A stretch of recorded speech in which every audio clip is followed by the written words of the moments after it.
Gustong panagutin ng Department of Justice ang abogado ni dating Bamban Tarlac Mayor Alice Guo na nagsabing nasa Pilipinas pa rin ang kliyente niya kahit wala na.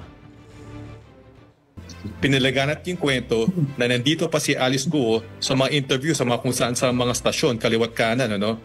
So para sa amin, kailangan mapasagot din. Kailangan madalaman sa IBP or sa Korte Suprema ang tanong na kung may pananagutan ba itong mga abogado na to. Paano naman hindi maniniwala? Sinabi ng abogado, sinabi ng kliyente ko sa akin, wala naman akong ibang basihan na hindi siya paniwalaan. Nilalayang ba yun? Sa panayam balita kay Atty. Stephen David nitong August 20, sinabi niyang tiniyak sa kanya ni Alice Guo na nasa Pilipinas pa siya.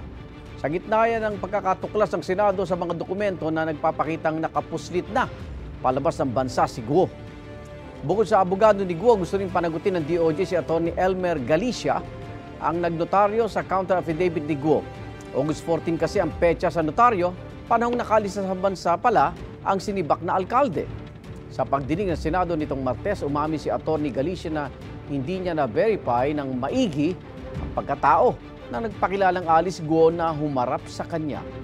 Sabi ng DOJ, hindi pa sigurado kung tatanggapin ng kanilang panel of prosecutors ang counter affidavit ni Guo dahil may tuturing na itong peke.